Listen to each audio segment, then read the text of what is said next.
That's cool. So now I'm resetting it. That's fine. We're having a day. Excellent connection. Okay, cool.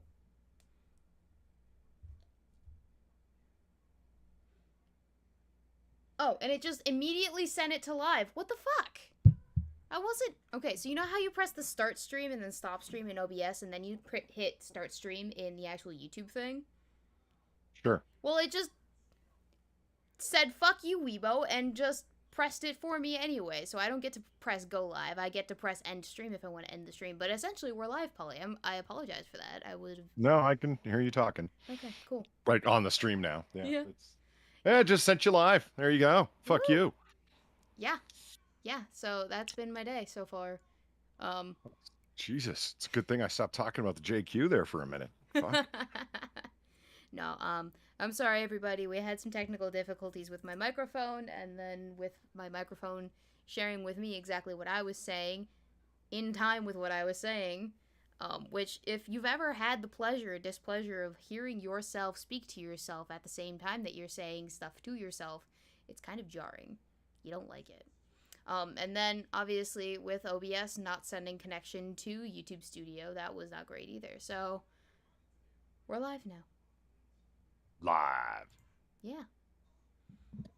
Who knew that Boomer Weeb, upon her return, would come back in full force? I did. You did? I was only gone for like a week and a half from my like main setup here. But I guess that's all it took. And guess who missed me? Yes, she did. She's No, not angry. she's not angry. She was just very, very sad with the fact that I wasn't home. Mm-hmm. And there, now you can see as well. Can I? Yeah, you can see. Oh, Get your tail out of the camera, dear. Polly doesn't appreciate your butt. Not like I do. Come here. Give cuddles. Lay down. Yeah, no, she's giving me every bit of attention that I didn't get the last week and a half, which, I gotta say, was fantastic for my productivity. Being completely alone in the woods in a cabin by myself. so what you're saying is that there's a whole spate of Weebo videos coming out? Eventually, yeah, but I have to actually, like, sit down and film them, and I'm literally going to work for 2 days this week, and then leaving on Wednesday to go back out of state for another thing, because it's the races, and they happen in July, and so it'll, all productive Weebo content will have to wait until after I'm, like, back. But luckily, I don't have a whole lot of vacation planned for the next couple of weeks after that. Why are you going out of state to be racist? Well, you see, when NASCAR got super woke, the only avenue left for us hillbilly fuckheads was sprint car racing. And so, naturally, we gravitated towards that. And so it's just basically a gigantic weekend of tailgating out in the middle of nowhere. And, tailgating, drinking, and very, very loud car noises. I'm looking forward to it. It's going to be a great time. But yes, after that, there will be a lot of Weebo content. I just have to sit down and produce it, you know?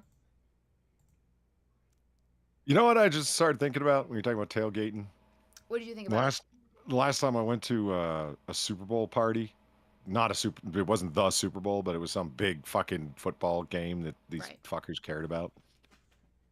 I don't know what was going on. Some rivalry team or some big who's going to make it to the Super Bowl game or whatever.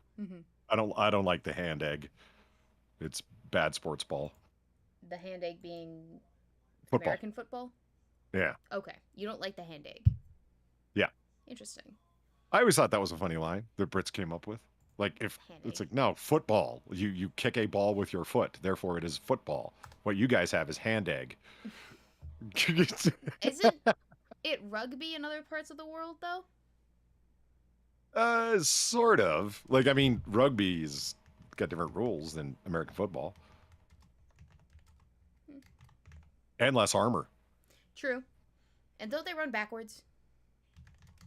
Yeah, and they get together in big gay groups too. It's very gay, rugby. What do they call it when they all like link Uh, up like that? A scrum or something? oh, I thought it was called a huddle. A huddle? No, a Is huddle. it Like, not? well, I call it gay. Good I to hear. hand egg with ear cups, right? Best sports ball is baseball.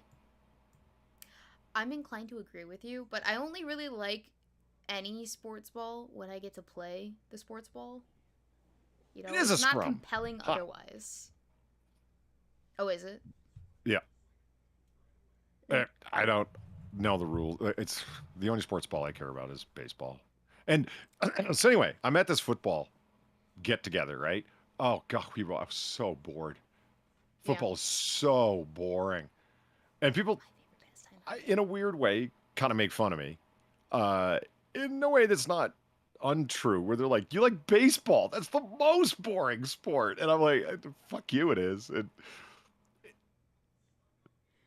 Did your mic just cut out again? Nope, I'm laughing in my Okay. chest Oh, at you're you. quiet laughing. Yeah, It's the quiet laughter, yeah. yeah. I always reference when I talk about this the Simpsons episode where Homer stopped drinking and he's sitting at a baseball game and he's got like Lenny and Carl, his two friends from work, on either side of them, and there's just every 4 or 5 seconds they lift their beer cup and take a drink, and Homer's just sitting there with his hands in his lap, not drinking. He's just staring straight ahead with wide eyes. And then it holds this shot of Lenny and Carl drinking, and Homer just sitting there for like a good 10 seconds. And then Homer says, I've never realized how boring this game is. Yeah, yeah, that sounds about right. Yeah, they're just there to drink. Yeah. Yeah, that sounds about right. Watching, oh God, football. I was so bored, Weebo. I was so I bored. I get it. To be quite honest, I think a lot of things where you just sit and watch what looks like the same kind of activity over and over again for about 2 hours, um, unless you're drunk, it's not super interesting. And I say this as someone who's about to go and like proceed to engage in this kind of recreation for cars. Because remember, Polly, it's just a Yeah. bunch of vehicles with different sized wheels on all tires, going around and around and around in a circle, and eventually every once in a while you get like a really bad crash, but then they continue to go around and around and around in a circle. And the only reason I think I enjoy doing that is because, one, I do it with my dad, and so I like the company that we're in when we do it. Two, it's kind of mindless. So, mindless family occupation. But three, I am plied with endless alcohol, and it's nice. Nice. Yeah. It's literally an excuse to drink recreationally and drink to excess recreationally. I think I remember the first time that I went there that we actually stayed overnight at the track in like the parking lot. We That was the first time I ever had a hangover. Hmm. It wasn't great. And I No. got the hangover before we went to the races. It wasn't great. The okay, so um looking at all the sports balls objectively, Right. like just trying to like not Right. what you think of them, your history with them, your knowledge of them, whatever. Right. I have to say, one would think that basketball would be the most interesting one to watch because there's the most going on. It's constant movement. It's just up and down and up and down, and the ball's all over the fucking place, and like it's non fucking stop movement. But Does hockey count yeah, as a sports ball? yeah, it's hockey as well because that's constant movement. But Mm-hmm. they're all wearing armor, and the cameras are much more pulled back. If that makes sense. What are you talking about? Have you ever They're been to a they're, live they're more hockey game? wide shots because you can like flick a puck and it's across the fucking rink or whatever. Yeah, that's fair. But I You still know, like them mainly because every once in a while you get like a knockdown drag out fight and it's great.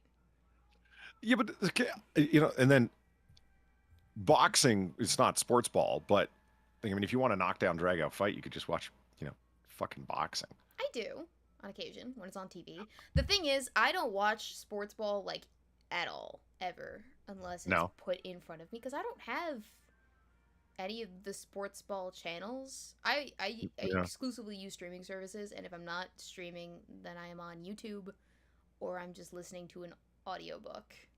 Very uninteresting. And neither El Boyfriendo doesn't watch sports ball either, so in that we are alike. But I don't know. I don't have the opportunity to. The the the defenses that are made for baseball to me all make sense. Mm-hmm. It's like it's the most rule heavy and stats heavy game that there is. Mm-hmm. Oh yeah. Yeah, you can play entire games statistically with just numbers.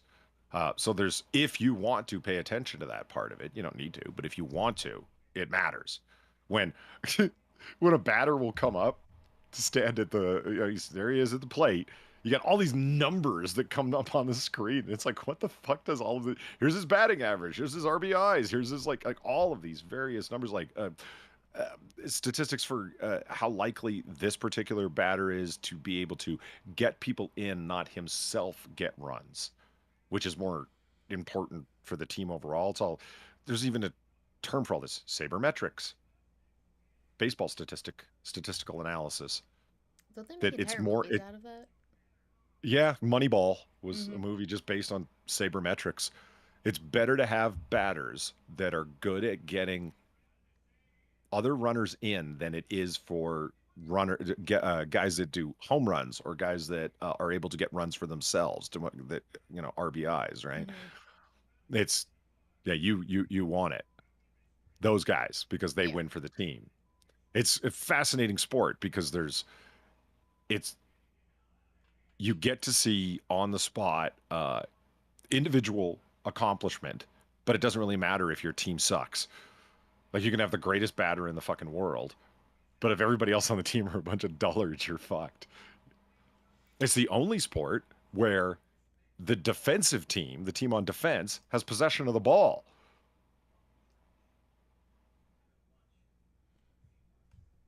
You're right. I hadn't thought of it like that. Yeah, but it's also I don't know. It's got phases and it's limited in capacity, I think. What do you mean? Because you're waiting for the pitcher to throw the ball at the guy with the bat. Yeah. Who was the only one that basically can hit that ball at that time. Right. And he can only go to one base or the next base after that if it's not occupied. But he can only go to that base, and it all depends on how fast he is to get to that base in comparison to the other people out in the outfield who are catching the ball and can throw it faster than he can run to that base to the first baseman. Yeah. So, base person. Base person. So, I don't know. It just, when you take the fundamentals of a sport ball and you break them down to that, it just feels, gosh, I don't even have the words for it that I want to express them as, but it feels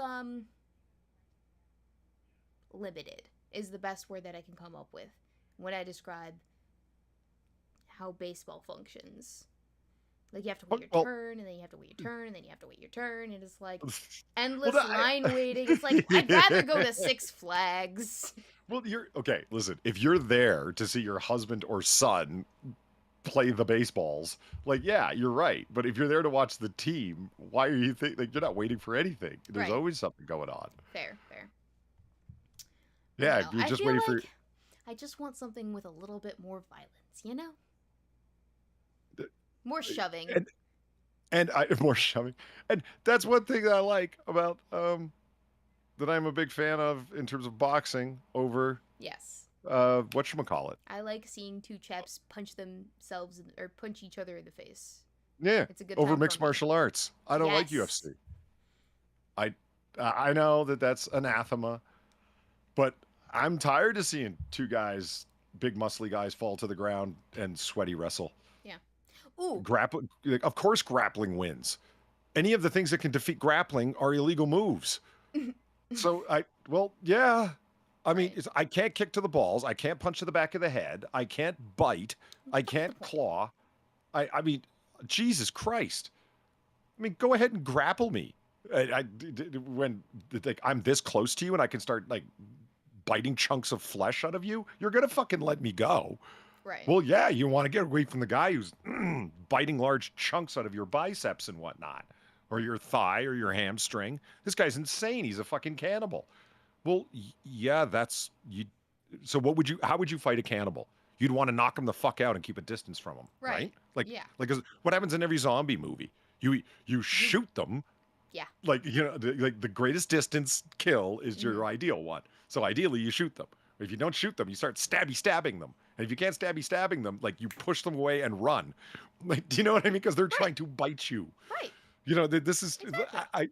so I mean, think about a fucking. I don't know. It's just one of the things that bugs me. It's unintentional. I don't believe they set up the rules so grapplers could win. They set up the rules so people don't have chunks missing out of their biceps. I get that, but an unintentional consequence is grapplers are going to be badasses. And then I know people. So and so wasn't really a grappler, and he knocked motherfuckers out. This guy or that guy. It's like, yeah, but those are all like, super monster men. They did, I don't know. So Polly, I think you'll be happy to know that the new title of this stream is called Sports Ball was better with cannibals. That's what I'm calling it.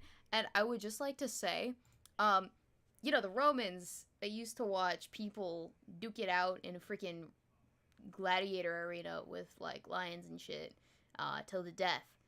And that was pretty badass. And we have graduated to America's new favorite pastime is watching a bunch of grown men cuddle each other in a big huddle, or Yeah. strike balls at each other, throw balls at each other while hitting them with long wooden thingies. So we have significantly downsloped in terms of our entertainment. I think personally, just saying. I mean, Yeah. I mean, I think it was much better when foreigners who had apparently committed some crime were thrown in the center of a coliseum with wild animals. I mean, exactly. like that. This is Personally, entertainment. that sounds a lot more fun to me, like to watch to me, than watching what I just described. Also, it's not even like, oh, we have to go all the way back to the ancient Romans to find decent entertainment. Didn't people in like the 17th and 1800s, they would like set up picnics in apprehension of like a battle that was breaking out on like a field somewhere downhill from them. They would just set up picnics and they'd watch the battle in an afternoon. Just like, Yeah. it's just peruse. Tragically, Right. I have tragically Like, the reports and photographs exist of the first Battle of Bull Run, Battle of Manassas. If you're from the south, it's Manassas. If you're from the north, it's Bull Run. Yeah, yeah. People went out there in their finery and their ladies in their little yeah. corsets and whatnot, and oysters and champagne on the Potomac to watch them fight at Bull Run. And it's like, because none of them thought that it was going to be a long war, that this was going to be the one battle of the war, and I want to see a real battle happen, Right. not knowing that it was going to take another 4 years to finish. Right. Well, you're watching history, but at the very least, you have an actual stake in the winner and whoever side you are aligned to, right? Like, there are actual stakes there. Like, because if the Green Bay Packers win against the Chicago Bears, it's not the end of the world. Oh no, you have another year next year. It's fine. But if the South rises again and successfully secedes from the nation, oh shit, that's not great. So, like, the stakes were higher. And so the audience, they were more invested in the outcome of the thing being displayed down at the battlefield beneath them. Well, to be I honest, feel like it's more the patriotic. South had more skin in the game than the North did, and I think Mm-hmm. that's why it was all Northerners who were watching from the edge of the Potomac, Right. because they're like, if the South leaves, does that really fuck us over? No, but it destroys the Union. So yeah, we want the Union to be maintained, no Right. question. Right. Right. So they're there to watch, yes, and they have skin in the game. The Southerners viewed it as, they repeatedly said, their second war of independence. So it's like Right. the end of our right to self-determination, the end of our right to our way of life, et cetera, that Washington will dictate how we're going to live. And Washington is completely run by a bunch of fucking Yankees, a bunch of Northerners. So yeah, and to be honest, it was the North that invaded the South. They were invaded. Indeed, indeed. But You know, now with that said, I'm a Union man, so the right. North was right. Right, agreed. I think we can all Yeah. get behind the Union. Well, you know, you don't want to be on YouTube defending the Confederacy. Right, all I'm saying is I'm tired of pretending like the Bears losing the Super Bowl or what the fuck ever affects my patriotism in some such way or another. That I am any less an American because I don't get behind football. Or I don't revel in the experience that is football on TV. Oops. Ooh, Not that creepy I little really books have to here. pretend. What? Creepy little books here. Pete from Creepy Little Book. Oh, hello. Hello, hello. Hi. Anyway, so I was just saying hello. I didn't have chat up because I was doing something else over here on Obis. that's fair. Yeah. So you like baseball, and I think I'm a big fan Uh-huh. of hockey, but I think we can both agree that any sport is better if you're intoxicated enough. Okay, I got a question for you, Weebo. What? From a woman's point of view, Yeah. in terms of you personally wearing, who has the best jerseys? For what? For you, for comfort.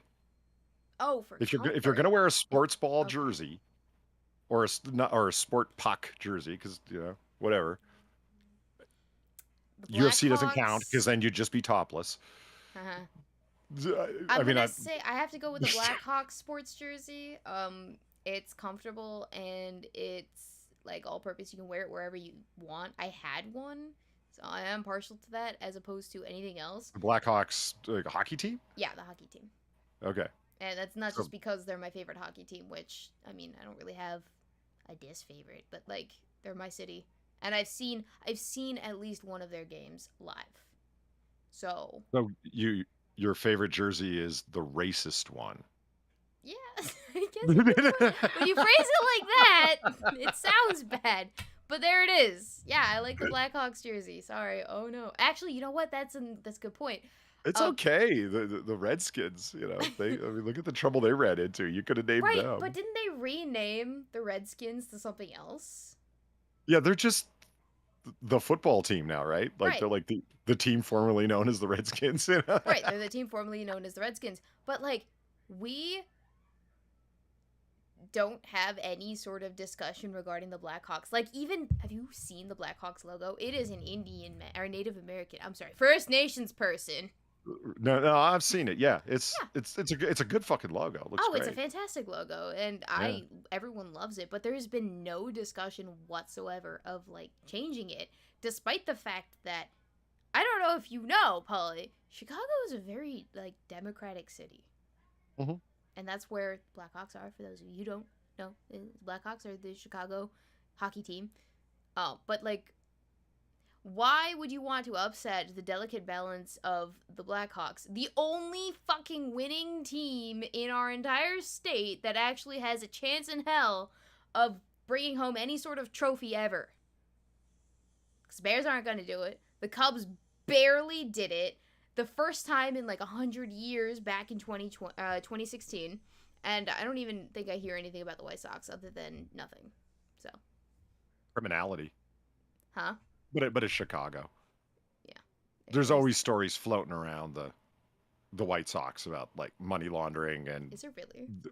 yeah, the players are you know getting caught with hookers and blow and fucking steroids and the Black Sox scandal where the White Sox were nicknamed the Black Sox because they were the ones involved in the 1919 fixing of the World Series that they had all taken bribes to throw the game so mobsters could bet on the other team and win. Oh, God. Yeah, it's true. I did not know that. Yeah, Arnold Rothstein fixed the 1919 World Series. Huh. That's fascinating to me to hear. Because for a brief And moment. shockingly, it was a Chicago team. Oh, Surprising. yeah. Big Absolutely shocker, no right? one. Yeah, that's That's shocking. I didn't know that because briefly for a time I was a White Sox fan. Back in the 3rd grade when I had a crush on a guy who was coincidentally also a White Sox fan. That was back in 3rd grade. It doesn't matter anymore. I don't really care for our baseball teams. Why do we have two? I don't know. Someone explain that to me. Why do we have two baseball teams? What is the point? Actually, now I want to look it up. cryptic as it. Did you hear the Brown Sox controversy? Shit happened. Gross. Terrible. Terrible. Chicago. Why does Chicago have 2 professional baseball teams? First answer, I would hardly consider the White Sox a Major League Baseball team. Ooh, shots fired. That's rough, buddy. I don't... You could have up to 4 Major League sports teams in your city?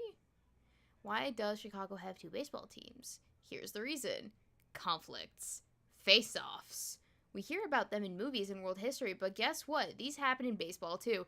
No shit. In fact, these events could actually hold the answer to why Chicago has 2 baseball teams. But surely it has to be more than that. The truth about the 2 coexisting baseball teams in Chicago is more fruitful than conflict, and guess what? It has got to be more interesting than you expect. Okay, can we get past the preamble? Hang on, let me show you what I'm seeing right now.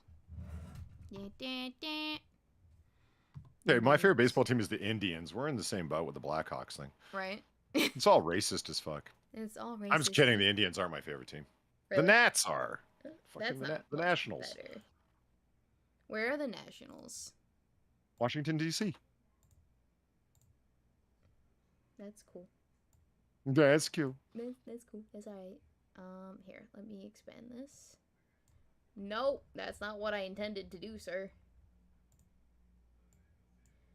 Computeristisms. You know, Polly, what are you looking for? I'm trying to figure out why we have 2 baseball teams. I don't know. New York has 2 hockey teams and 2 football teams. Big fucking cities. Who fucking cares? Do? Why are you so mean to me? What did I ever do to deserve this? Oh, hello. No, I mean the answer is just it's a big city. Oh. Like, you know. I remember what's his the owner of the Baltimore Orioles got all pissy when the Washington Nationals were going to get set up because he's like, no, the area can't handle another baseball team. There isn't enough people in Washington, D.C. to support a baseball team. He was worried about his own ticket sales for his team declining because everyone in D.C. just went up to Baltimore to watch baseball. Wait, did you call them the Oreos? Orioles. Oh, I was like, wait, there's a team called the Oreos? I want to be on that team. Do they get free Oreos? There's just a bunch of fat bastards running around with their bellies a-jiggling. Yes! Goals. So your favorite jersey to wear in terms of comfort is a hockey jersey. Yeah. I could see that. Yeah. They're big. They're loose fitting. Yeah, and they're warm. You can wear them with a sweatshirt too. Because they can act as a really nice windbreaker. Believe it or not. Or don't. Yeah. Mm-hmm. I mean, I'm biased, but I got to go with the baseball jersey. It's because you're biased. It's okay. Yeah, I'm also biased. Yeah. That's where my answer was informed from. Because I've never been to a professional baseball game or professional football game, but I have been to a professional hockey game. So, I'm biased. You've never been to a baseball game? Not a professional one. I've been to, like, high school. Little League baseball games. Yeah, they're the most corrupt of all. All them little bastards are paid off. Really? I don't know. Okay. You sort of, yeah. No, so the only, like, I used to go to football games in high school, but that was more for socializing with people than it was because I actually enjoyed the football games. But they were, like, high school football games. But the only time I ever really went to a baseball game was because my mother's boyfriend's son had a game. and we were invited, and so I just went to 2 of those because I was like, I don't have anything else to do, and it's not like I can not be there, because she wouldn't have let us not be there. It's her time, so she's gonna get the most out of her time. That's a weird dynamic with divorced parents. I don't think people realize, but like parents who don't get all of the time in the world with their kids aren't content to just let them exist. They have to make the most of the time, which sounds great until you realize they don't get downtime with that parent, even when they like might need it. So yeah, we were dragged to every which place ever and spent hours in every Hobby Lobby in the state just to have mom time. Anyway, my childhood trauma aside, that's the only reason I went to a baseball game. Oh. So you know what I'd like to get big? What? Bocce ball. Bocce. Is that the one where you just throw a ball as far as you can? Well, you underhand it. You don't do what you just did. That's shot putting. Oh, okay. So I was getting them completely confused. Just tell me about bocce ball. Is that the one where you throw it as far as you can? Yeah. The big lead ball that you just kind of heave. I was good at shot put in high school. Yeah. Shot put is interesting to me. It is the second stupidest sport in the Olympics. It's not the stupidest. It's the second stupidest, and I find that funny. Like there's a shortage of interesting sports. Did you not know that they're including esports in sports now? Did you know that? Yeah. All the plays that have ever been played upon the court of ball have been played to death, and so they're running out of entertainment value. Yeah, it's like music. It's like, in case you're curious, in my opinion, the stupidest sport, the stupidest competitive event in the Olympics that beats all of them by leaps and bounds. No, it's not triple jump. See what I did there? Leaps and bounds. Okay. I get it. Okay, all right. Yeah. Is the hammer throw? Is that the one where you throw hammer? Yeah, it's where you gotta fucking wait on a string with a handle on the end of the fucking string, and you spin around like an idiot and throw the thing. That's a sport. It just looks like it looks so stupid when they do it, and if they get even it's strong people doing it. I don't mean muscular people. I mean those are the guys that are just. These are the people with work muscles as opposed to like gym muscles. Exactly. Like they're just big. Like if you're a cannibal, you got like 2 years worth of steaks in the freezer with one of them guys. They're just big. Gross. And they spin. And if you've ever seen the videos of when they fuck up and trip, because they're spinning around so fucking fast with such a heavy weight trying to throw it, right? When they fall, they don't just fall; they go fucking flying. That's funny, but the sport itself is so dumb. Like discus. For some reason, I got respect for it. It seems like of the classical world. It's like javelin throwing. It seems of the classical. It seems Greek. It seems Roman. I get it. I like the javelin throw. I like pole vaulting. Pole vaulting seems cool. It's the hammer throw just seems like the dumbest shit that some kids came up with while fucking around. You know what I mean? So are we talking? We're talking about this kind of activity then? Yeah, well, does he fall?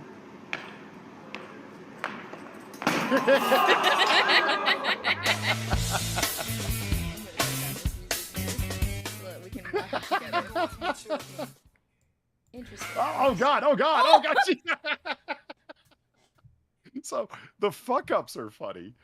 The actual sport is really dumb. He's just spinning around in a circle. Oh, this is brilliant. This is some quality entertainment, Polly. I must say. So you're telling me you never did this for like gym class at any point? No, I've done shot put. I did javelin. I did archery, but never the hammer toss because I think they just it's too stupid for us to do. We're not buying the equipment. Because they had us do shot put in high school, like just as a track and field unit in gym. Not that anyone ever took gym all that seriously because it's gym. But we had units, and one of those units was track and field, and so we went and we did like shot put. We did the I don't think we did this, but I do remember we did the pole vaulting. High jump, I'm sure you did. Yes, that Yeah. the one where you take the stick, you pop it Well, into the pole vaults where you try and make it over the the stick. stick, and then the high jump is where you just try and make it over yourself. Yes. Yeah. Like a whole bunch of different track and field things. And I was actually pretty good at shot put. Like surprisingly good for a. Actually, no, I was one of the taller people at that age because in my class people had not approached puberty. Because no, this was not in high school. This was in middle school. Now that I'm remembering it. Sorry, you got airtime there. That was great. Feet come right off the ground. I mean, I don't know. It's just such a Neanderthal sport. I'm not insulting anyone who likes it. It just I don't know. It's of all of the Olympic sports, that's the worst. It's the dumbest. Shot put, number 2. That's why I think it's funny because it's like, really? What's not quite as bad as what you just witnessed? It's like taking heavy ball and throwing thing, but it's so heavy that you can't throw it like any normal. You can't throw it like a baseball. You have to throw it like a. Oh Jesus, Weebo! Fucking hell! It's pre-karma for almost saying the R word. That was my funny bone. Howie. I was told to look up a caber toss. Yeah, you know log tossing? No, I don't. That's literally that. You take a big old log and throw it. It's log while wearing a kilt. Not wearing a kilt, or is the kilt optional? I'm pretty sure you have to wear the kilt. Besides, you want the free ball one. Yeah, you want free ball, and you don't want any sort of restriction there. Oh wait, he's got pants on underneath the kilt. Peter. He's not free balling it. You ever worn a kilt? No. Then how do you know you wouldn't like it? Just curious. I never said I. What do you mean wouldn't like it? I'm totally down with the free balling. I'm a boxer man. Yeah. Thank you for sharing. My boys got to roam free. I can't. What do you mean? Thank you for sharing. You fucking asked. I just. I didn't. I did not ask specifically, Polly. Do you wear boxers? I asked if you've ever, or why you wouldn't wear a kilt if you wouldn't wear a kilt, basically. No, I think the modern equivalent of a kilt in terms of undergarments would be the boxers. No, because there's no separation there. Or there is separation there, whereas there's no separation here with the kilts. No, I see what you're saying. No, okay, but I have worn a toga, and it was epic. I loved it. It was great. Right. I was a fan of the toga. And you can totally free ball with a toga. But it looks so flowy, these gentlemen with their That guy just gave up. I think he did. You need all the back support that you can get, don't you? Yeah, right? You think they wear cleats? It looks like they do. I feel like they do. Yeah, I think they do. Okay, so what does the training look like for this? Are you, like, deadlifting? Yeah. Or are you just taking, like, logs and going... It sincerely looks like a full body effort. You know what I mean? You're employing every muscle, man. Okay, so where does this fall on the hierarchy of useless sports? Oh, it's pretty up there, but considering what a full body effort it is, What other sports should we look up, Chad? It's like strongman competitions where you're just like dragging a tractor tire. Like, okay, yeah, it's kind of dumb, but there's so much strength involved in being able to pull it off. And people might argue that the hammer toss has full body strength. Yes, but you also look like a retard. And that's, Weebo hit her elbow because I said retard 2 minutes after. Well, yeah. Oh, they have Star Wars fencing. Oh, like Jesus. Duels. Hey, don't knock it till you try it. It looks like it could be fun. Actually, it looks like just a variant of bow fighting and fencing. It looks incredibly choreographed. No, you. Though I would like to see unchoreographed lightsaber duels in the Olympics. I feel like that's what we're missing. Because, like, as I said, everything's already been done before. So you're running out of, like, entertainment, original entertainment in terms of sports ball. So the next logical step is to delve into, like, fantasy sports ball or throw back to gladiator fighting in some regards. Or you could take the next step in our evolution as humans and just turn everyone into steroid pumped cyborgs with fake prosthetics and superhuman strength because of those prosthetics. So, it's an option. I'm just saying. Have I ever seen the new stick stuff pitchers have been using to cheat? No, I don't know what you mean. Stick stuff pitchers have been using to cheat. Pitchers like in baseball? Or Yeah. pitchers like in bartending? I am fairly certain, considering the previous context, baseball. Ah! But, okay, so think about this, right? If we as a society, and by as a society I mean the entire world, gravitated towards rule-free sports things, any sport, you could just, inject your body with whatever experimental drug that that nation could come up with. Right. You could Jedi training top speed. I'm curious. But you could essentially create,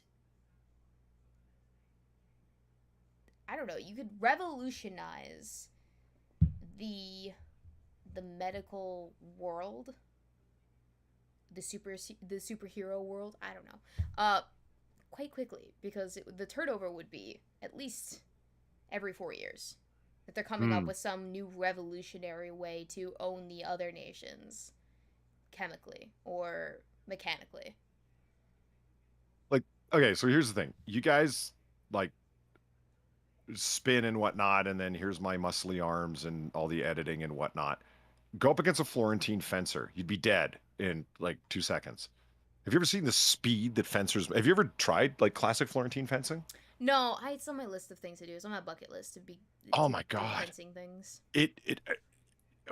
When you go up against somebody who knows what they're doing, and, like, they're trying to teach you, right? Mm-hmm.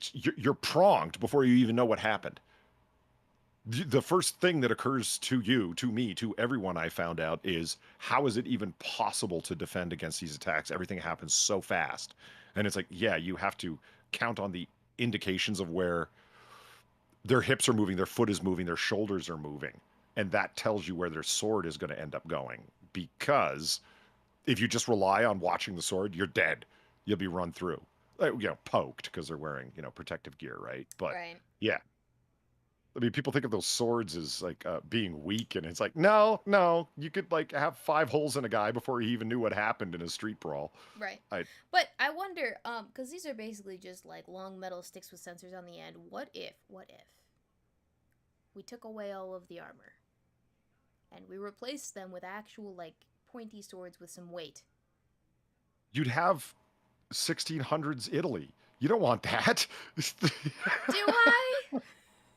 As I've stipulated to before, I feel like we've exhausted all of our options in terms of all of the sports. Now I think we need to move keep going on. back to death. Why? It would solve the overpopulation issue. We were talking about Coliseum games before, right? We were talking about... yes, gladiator battles. Gladiators and whatnot. So you've got... There's 2 types of person versus animal that you can have going on. Mm-hmm.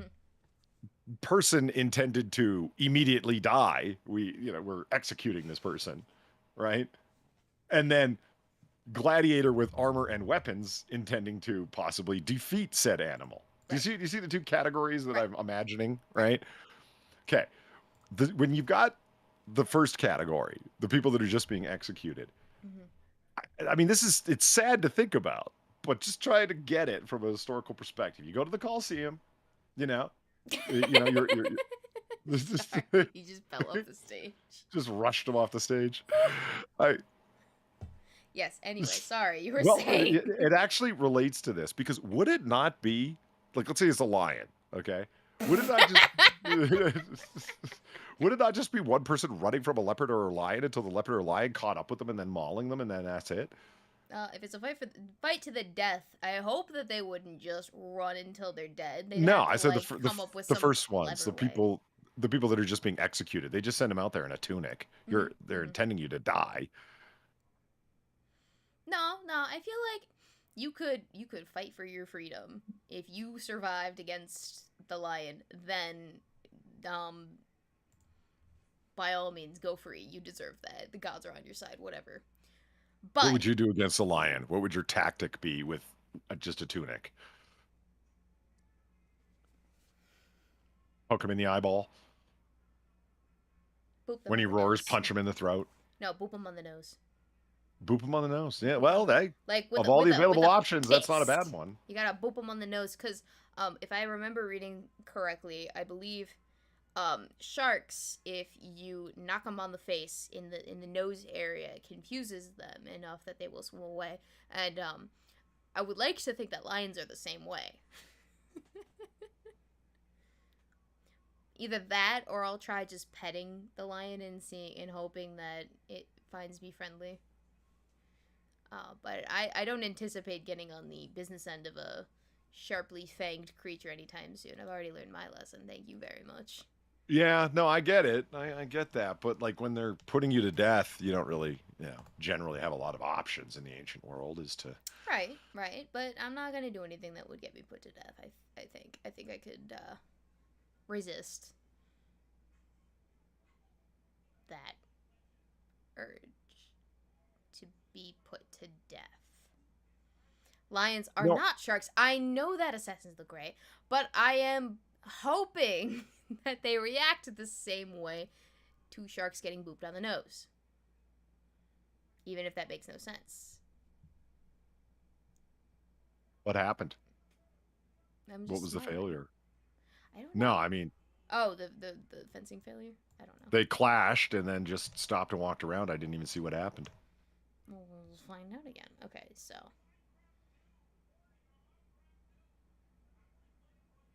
Yeah, I don't know.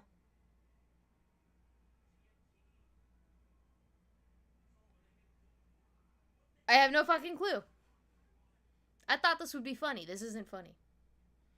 That would get me mauled, it just says Joys of Sorrow. No, you'd get mauled. Nah.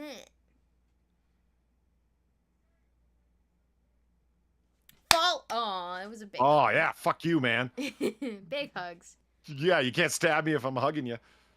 Womp womp. I'm gonna win this match with love. Actually, okay, so you know the towel thing that people do? I call it towel whipping, but that's apparently not the name for it. Towel flick? Yeah, when your girlfriend's walking by in her underwear and you snap her in the ass with a towel, sure. Yeah. Well, okay, so I figured out how to stop that. And ladies, let me tell you. Step into it. Right, you step into it. Yeah, you don't step away. That's the worst thing you can do. Exactly. Yeah. You don't back up, you move forward. Yeah. And all of a sudden, they do not have the distance to complete the snap. Correct. Yes. Yeah, it took me 7 years to figure women, that one out. The tacticians that they are by nature. It's. Well, I wasn't thinking rationally until just a month and a half ago, Polly, and now I know exactly how to block that shenanigans. Have you been putting up with 7 years of towel snaps from a boyfriend now? Is that yes? Yeah. Yeah, it's pretty awesome, especially when you've just gotten out of the shower, so you use a towel so it's a little bit wet. That's the best time. Well, because it's not like a daily thing. It's just like a once a month kind of thing. And we were long distance for 4 years, so it wasn't even that. So it didn't occur to me that I needed to come up with a countermeasure until we started living together. And then I was like, how do I cease this behavior? And all I have to do is give him a great big hug and then not let go. Hold on for dear life, my good woman. And that is how you succeed in this cold, cruel world. Assassins of the Grey, as a beautiful woman, Weebo, all you would have to do is get sent to the lions, is refuse a nobleman's lustful advances. Not if he's dead. All you gotta do is kill him, and then I don't have to worry about it. And, of course, not get caught.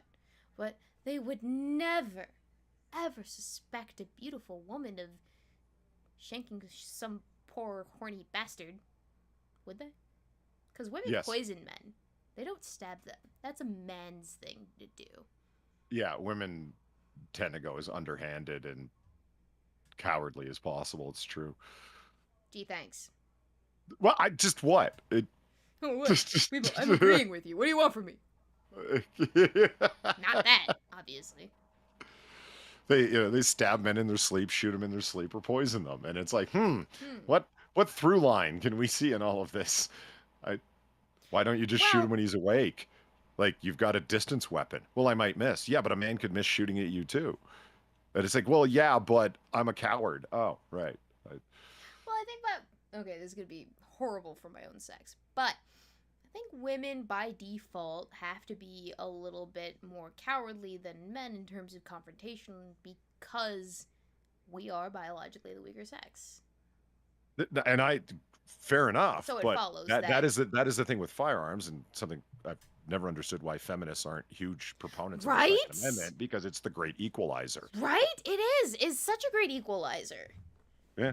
But I don't think people immediately think that because guns are historically more of a man's world. I mean, let's and that's garbage, because like, I shoot competitively. Am I shooting heroes a woman? So. Right. It's just. I don't. Julie Golub. Look her up shooting. Oh my god. Yeah. She's amazing.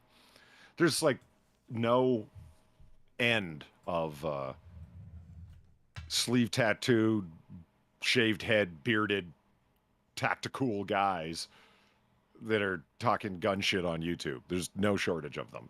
And they all claim to be the best shot and to know what the best gun is. Shockingly, it's a Glock every single fucking time, etc. You know, and then you got someone like Julie Golub, who's like, she's so upbeat and she's so like excited to be involved in this and et cetera, et cetera. And yeah, she can outshoot them all, and does, and it has. It's pretty awesome.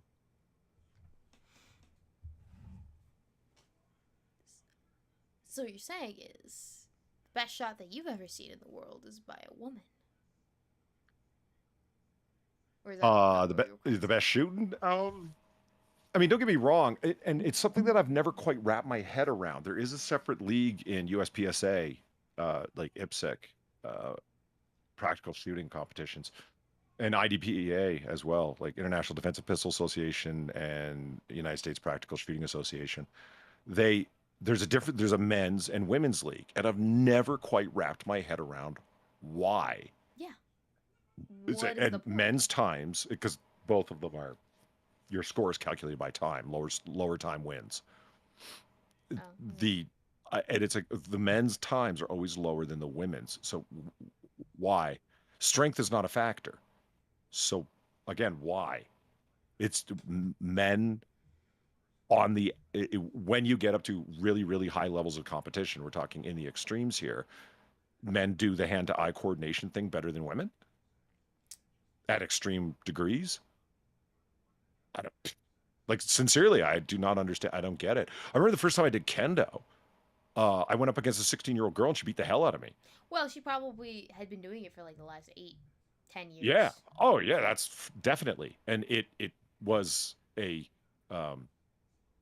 was fascinating that, you know, with a shinai, the bamboo swords that you use, a properly trained person, man, woman, regardless of age. The best kendo competitors in the world are like in their 60s and 70s. Dude, that's the case with most martial artists. I want to say, my taekwondo master, before he left to go teach in a different state, he's like a 7 dan, and he set the world record for most boards broken in a specific time period, and he was kind of a badass because it goes up to like 8 dan. So he was at level 7. So he'd had years and years and years of experience to build up to that point, and he was so freaking fast. It was incredible. But he was up there in age. He's also a little bit of a sadist, I'm gonna say. But I think you have to be when you're a teacher of a martial art. You have to be a little bit of a sadist. Just a little bit. Well, yeah, see, we excluded martial arts from like competition sports because they're not really Olympic sports, like the Japanese weight ball lifters, you know what I'm talking about? You kind of nodded like you didn't.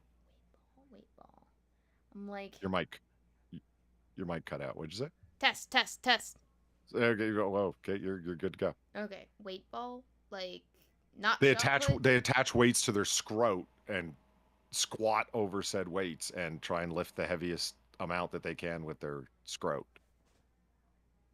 That's a thing. Yeah, it's totally a thing. I'm not making this up. That's That's a just fucking Japanese, or is that like that's an Olympic sport? No, God, it's not an Olympic sport. No, not yet, anyway. But you can look it up. Like it's a thing that exists. Furiously typing Weebo. Japanese, what is it? I don't even know what to call it. Just weighted scrot lifting. Weighted. All right, let me just make sure that this isn't. Oh, I see a lot of weight lifting, like in the traditional sense, but nothing scrotal. It's nothing scrotal. What's it called? Testicular lifting? I don't know. Ah, found it. Okay. Yeah, and they have like, you know, basically kilts on. Like, see, look at this.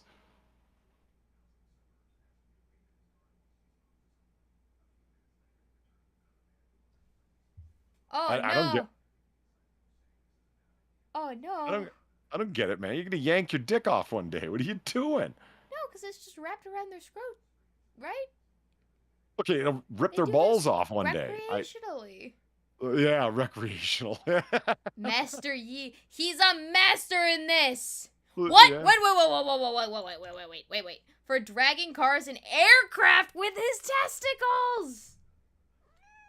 Yes, I know. Did you hear that? She just meowed at me in response to my yelling. Ah! Holy shit. It's a traditional Chinese kung fu. It has 1,000 years of history. Interesting. We've been testicular masochists for centuries. Hey, no wonder their birth rate is so high, apparently. I don't know. Stretching, swinging, and meditation. Okay. Wait, so I wonder if their hip thrust game is that much improved from a normal gentleman's. The class is reopened. It didn't shut down, you mean? Like, why did your holiday variety show go live? What? I don't know. On my notifications, there's cocktail hour, and immediately before it, 2 minutes before it, is Weebo Jones's live holiday variety show. What? What the fuck? I don't know. What happens if I click on it? Are you actually live right now? Am I live? No, it's only 33 seconds long. 29 views, though. What the fuck? It's you putting on your Hawaiian shirt. I love it. I don't get it. I don't understand. I don't know why. Someone explain this to me. Why? I didn't even chat. This is what we're dealing with. Yeah. Hang on. There we go. This is obviously before we actually went live. I don't know why. Of all things, can't you? How can one have a previous stream go live? I don't get it. YouTube. Uh, What did I do to deserve such fuckery? Like, once you've ended a stream, you can't use it to send OBS data to anymore. So how the fuck did that even happen? I don't know. That's a server fuck up, man. That's on them. What the fuck? I'm having a day, Polly. Could you tell? Alright, I'm just gonna take this down then. Private that. Goodbye. Save. Anyway, so back to the scrotal. Yeah. Which is what you all come here to see, obviously. Yeah. No, but that's pretty funny. He's pretty funny, not gonna lie. YouTube is creeping. I'm gonna take this opportunity while we're watching the scrotum testicle strength training. I like how they're meditating while the weight. I mean, look at him. Yeah, he's off in nirvana there. It's no, okay. He's a student. He looks like he's seen. I like the symbolism for it. It's like a fist going into a palm for focus, because you're not just gonna have like a sack, which is what you probably should have. Right. No, of course not. There's a woman equivalent to this, right?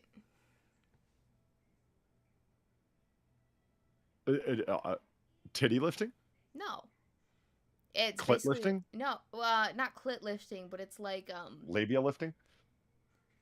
It's like vaginal. We're running out of body parts. Vaginal wall lifting. Oh, the minions are live. Watch them later, guys. I will come back and I will explain it to you.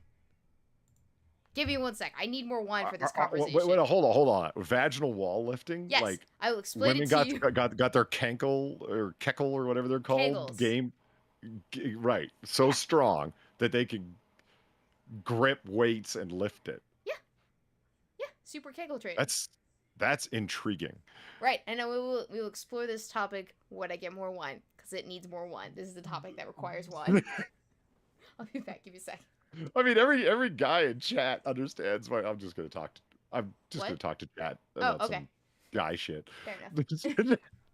Every guy in chat gets why that's intriguing, right? I mean, I don't need to explain it to any one of you. I mean, most men have been there. The analogy that I've heard a whole number of times, it's like throwing a hot dog down a hallway. You don't want that. You don't want to be there in that kind of situation. So the idea, I did think, okay. Okay, so kegel lifting. There's got to be a YouTube video on it. And of course, this woman's unique skill is lifting weights with her vagina. It's not quite unique, because apparently people do it now, but I saw this forever ago. And apparently what happens is, like, the grip strength of the vaginal canal is such that it can hold. It's kind of like an internal fist. Wait. So that's the ball that is inserted? Is that correct? That's the ball that's inserted. Holy shit. And it's attached to that carabiner, which is attached to the weight. Holy shit.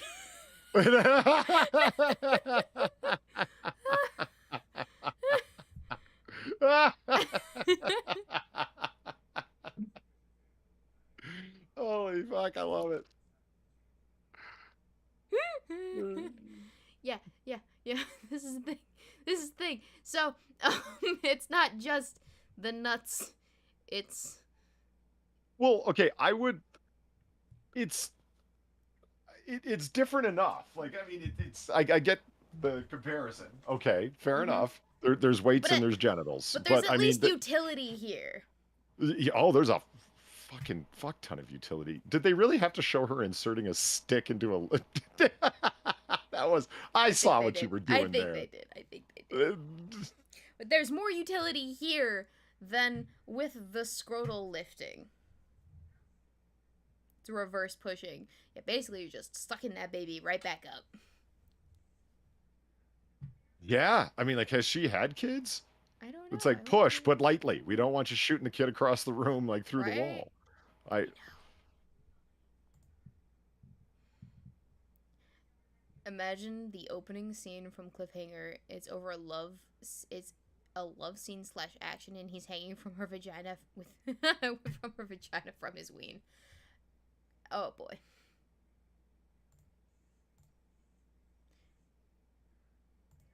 Okay. Hi, Wait, lady. is YouTube not able to see it? Oh no, they can't see it. Okay, cool. Cool. Oh, interesting. So whenever I reduce the window, you guys can't see it.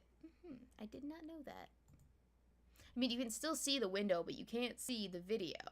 Yeah, it's just a black screen. I didn't realize that. So it has to be open in order for me to be playing it. Like if I click off, it doesn't like that. Interesting. Okay. Hashtag I lift things with my vagina. No, I'm not gonna open up a separate browsing window and look for that hashtag to see what other things that women have been lifting with their vaginas. I feel like that would get me in more trouble than it's worth. You know? Yeah.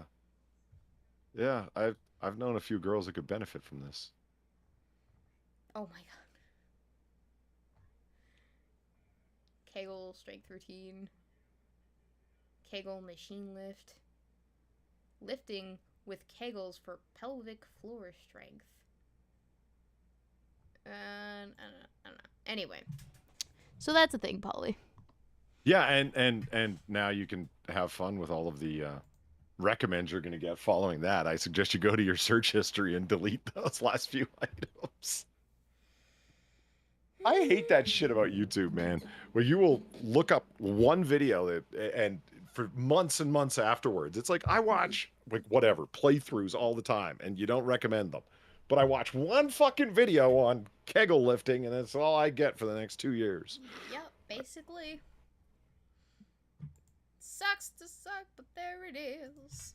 So anyway, we both learned something from each other today. Yes. Do you? Well, you learned two things. What was the other things? There was ball lifting, and then what was the one before that? Oh shit! Look at that. You see that? What? Cat scratch. Oh Jesus! Yeah, I do see it now that you point at it. Yeah. Now do you see why I don't interfere with Valentine and her whimsical shenanigans? It costs me. But in terms of learning things. Oh. Yes. What have you learned? I learned that gentlemen in China or Japan or one of the Asian countries lift weights with their nutsacs. And have been doing so for centuries. Yes, indeed. Only Japan, man. It has to be Japanese. Only the Japanese are like that. Well, if it's Japan, no wonder the birth rates are so low. Just squeeze their nuts to inability. Right. Yeah. If it's China, then no wonder their birth rates are so high.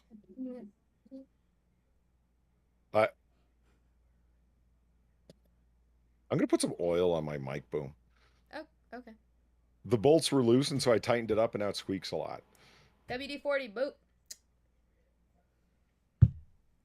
WD-40. WD-40 is not a lubricant. Yeah, it is. No, it's not. It is. It's a water displacer and penetrating oil. It's not meant as. What do you think WD stands for? Water displacement formula 40. Is it? Does it squeak? I mean, there's a WD-40 lithium formula. Does it squeak? Or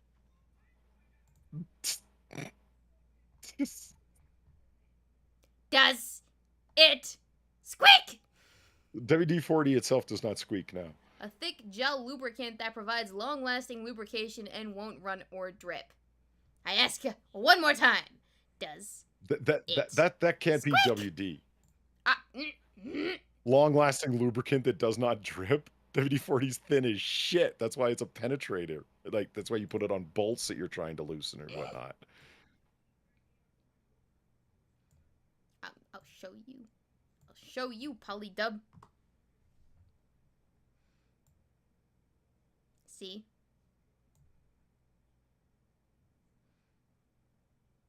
And also over here, multi-use product protects metal from rust and corrosion, penetrates stuck parts, displaces moisture, and lubricates almost anything. Almost. Yeah, anything. they want you to believe that, but it's not a lubricant. It's a water. To trust me on this. Displaces moisture and lubricates almost anything. Are you trying to tell a man what WD-40 is for? I'm reading it! It's right there on the screen! I can see it! Are you trying to tell WD-40 what it is and is not? Yes. Does it squeak? Is it supposed to? Then WD-40. I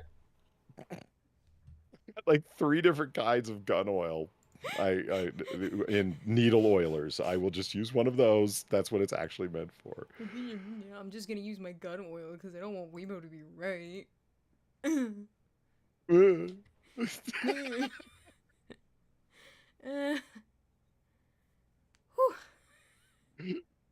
Wow. Does it squeak? Is it supposed to? Why do you keep saying that? That's not their fucking slogan. It isn't. You ever see this graphic?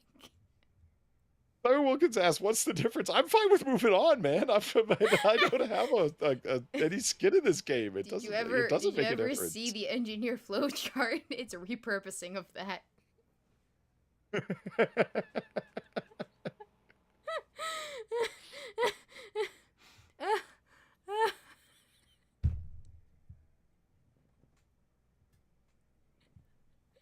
Okay, so anyway. Woo.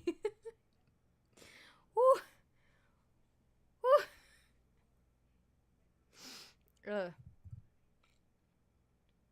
Anyway, so ladies and gentlemen, just because I have proven without a doubt that WD-40 is a lubricating agent, that does not mean that you should use it during sexy time for the same purpose. Okay? No. Okay. Good talk. No. Now, the fact that I've had to make this warning to my audience of 36 concurrent viewers and to Polly concerns me for the state of the union and the going forward generation. Ness, are you trying to assert some sort of technical/chemical prowess solely on the fact that you're a man? No. Yeah, Polly. I'm trying to assert a technical chemical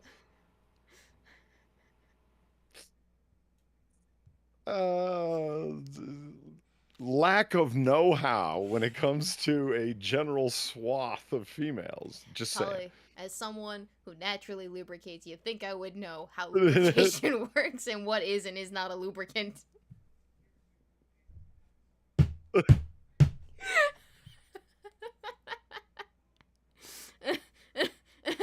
Don't speak unless you naturally lubricate. I'm talking about tears, Polly. What do you think I'm talking about? Well, I hadn't assumed otherwise. Mm-hmm. Mm-hmm.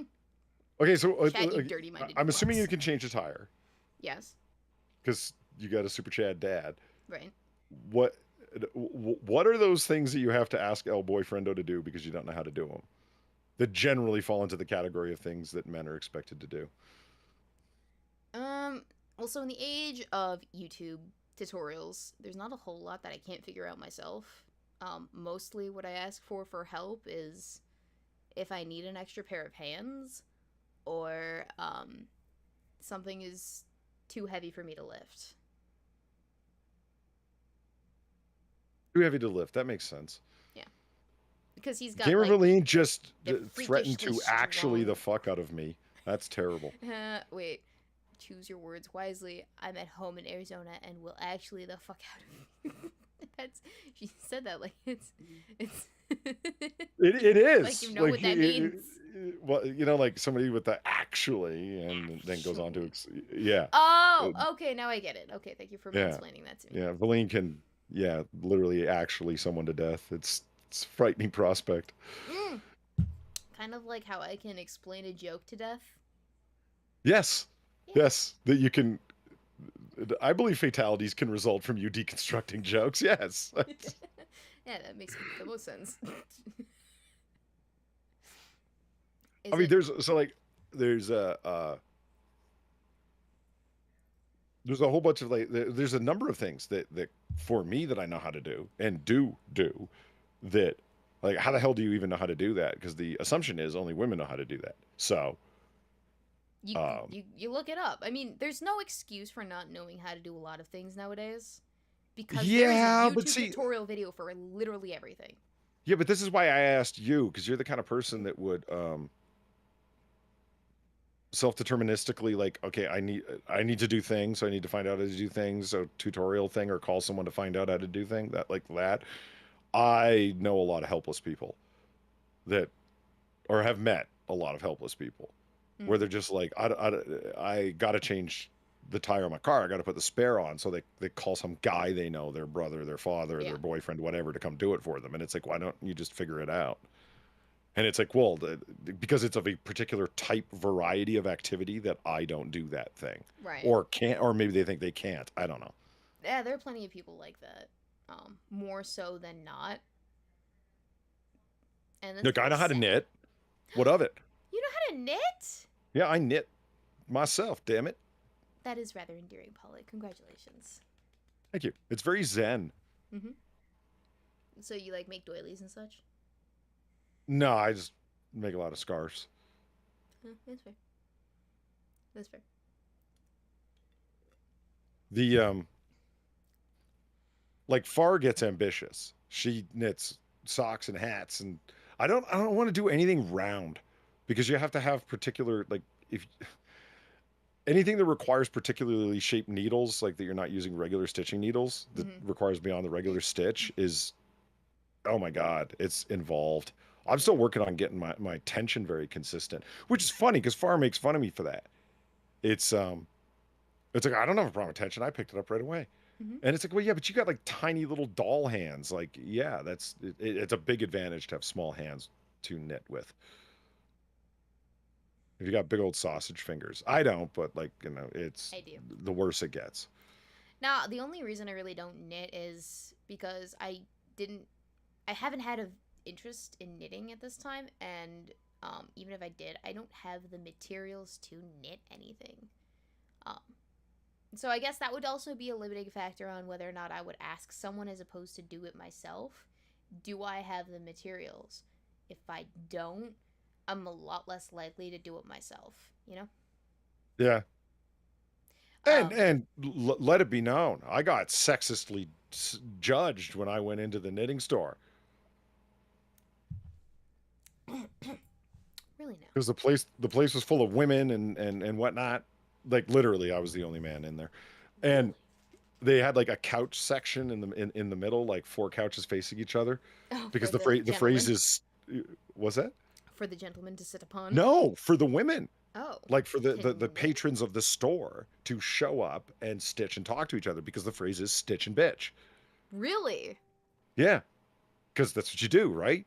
While you're stitching, you sit around and gossip. So it's stitch and bitch. Interesting. So, did you ever partake in these Stitch and Bitch sessions? No, No. Huh. it would be like, well, there are no spaces for men anymore because that would just be sexist. Right, Like, right. Mm-hmm. it's like, there used to be gentlemen's clubs, not anymore, because women have to be allowed to go in there.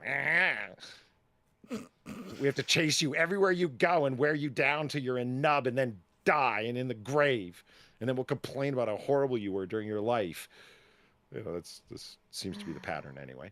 I would never. In fact, I spent a week out of the company of my gentleman boyfriend just because we needed space. Or, well, also, you know, I I like to judge you and go your do. gossiping undergrad choice of all time. Why are you judging me for majoring in psychology? I don't understand. I majored in psychology. Yeah, it's not gossipy. Not Well, bad. speaking of another space that's largely occupied by women, that Yeah, Oh yeah. yeah. There's no problem with that though. I think most of the psych majors in my senior thesis psych class, or in the senior thesis psych, you know how it's like an actual individual credit, your senior thesis. Mm-hmm. I think most of them were women. Now that I'm looking back at it, I think they were all women. But Was the worst part of my psych classes in undergrad. I remember that answering for all men, yeah, being asked to. Well, I don't know. What you're a man. What do men think about that, or whatever? Like being constantly because you were one of the few men there, and it's like what do men think about that? Like you're that's a good asking question. theory of personality Mm-hmm. and especially physiological matters, like it's psychology related to the physiology of the brain. Mm-hmm. They would still somehow turn it into what's your opinion because you're not one of us. They would make it very clear that you were, it's like this is we've taken over this space and this is our space, or at least think of it that way because we're in the Right. majority here. And there isn't any problem with that, by the way. And same, the entire faculty is all female. Like all the instructors were female. That And wasn't it's quite the like, okay, case with great. me. I remember pointing that out to a friend of mine who went on to be a psychologist to get her PhD. Mm-hmm. And because she brought up I I admit it, I got mad. I kind of flew off the handle a little bit. Not yelling, but just in like, okay, it's time for a little bit of a poly rant here. Mm-hmm. Um, where she goes, this she goes, because the sexism is generally inherent in academia, and I was like, wait, what? What sexism that's inherently present in academia? And she goes, you don't think there is? And I said, no, you don't answer a question with a question. You said the thing. I asked you what you meant by that. I said, and I said, no, I don't. I'm not certain what you're referring to. Go ahead. Clarify. And she said, well, there's certain fields and that more men are in universities. It's okay. Your numbers are way the fuck off. Go look at the university you went to and tell me, because we went to different campuses, went to different universities for undergrad, and you go look at what the student body is. I will bet you $100 without even looking it up that it's majority women. Women represent the majority of undergrad student bodies all the time, and graduate students. Mm-hmm. The campus I'm at right now is 62% female. And is it, do you want, and in psychology, you've got to be kidding me. It's like 80+% female, and the faculty is even more. She sat there silent for a second and then said, yes, but the field was developed by mostly men. Yes, If I could have and reached, that's one of those things where it's like, I say, if I could reach through this mic, I'd give you such a shake. It's like, my hands reached over to like grab her shoulders and give her a shake. Like, I need to keep this argument going. You know what I mean? I'm not going to back down from this point. I decided a long time ago that my narrative is I'm a victim as a woman, so therefore, it's like even when the numbers are directly in your face, you'll still go against it. It's like you represent the majority of the student body. You represent the majority in your field. The professors represent. Jesus. There's a sport. I need more of that in my life.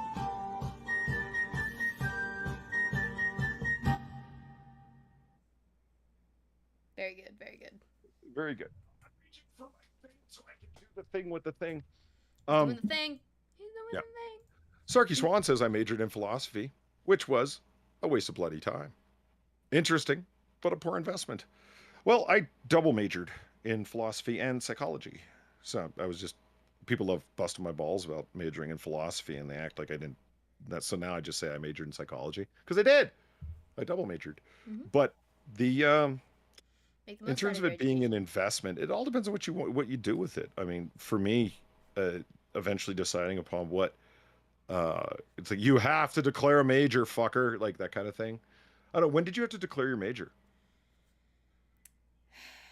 Later You, half of Weebo. sophomore, maybe early junior. It really Okay. Wow. the All cutoff right. was pretty early on, but you could do it at any point technically. It was a matter of you had to declare it and then you had to figure out how to graduate with enough credits with that major. Yeah. and there were requirements. So the earlier Yeah. Oh, you yeah. did it, the better chances you had of getting into those classes, first off. But second off, the better chance you had of getting all the classes that you wanted. Because you also had to solicit a professor advisor for that major in that department. Because up until that point, you had just some rando professor assigned to you to get you through the first however many semesters it took for you to declare. So I declared pretty early on because I knew pretty early on what I wanted to do. I knew I was going to major in psych from the beginning. And then at that point, it was my dad in the back of my head going, okay, what's your second major? Because I think he thought, you're not going to cut it in psychology. You're going to need more schooling after that if you pursue this degree. So you're going to need a backup plan just in case. Because I don't think he thought that psychology was all that great of a major to specialize in. Right. Which, okay, fair enough. I picked computer science as my secondary major based off of a first semester course I took freshman year that I quite enjoyed. So I continued on with that, and it was like, my decision was made freshman year, and I just stuck with it, and it's worked out so far. I actually use the second major that I decided upon every day, more than my psych major. Although my psych major does come in handy.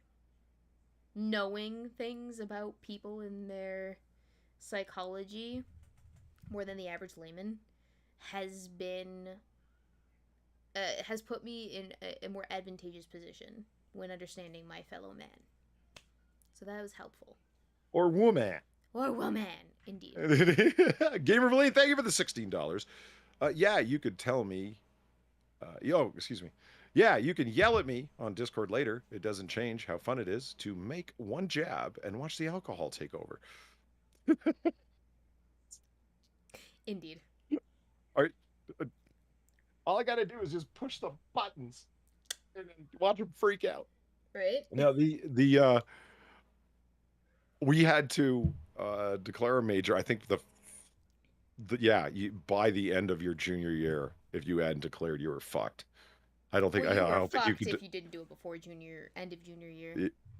I mean, you might have been just. There are people that because you had to get accepted to the department as well, and if they didn't have a spot in the department, so let's say you wanted to be in the department of botany or whatever the fuck, yeah.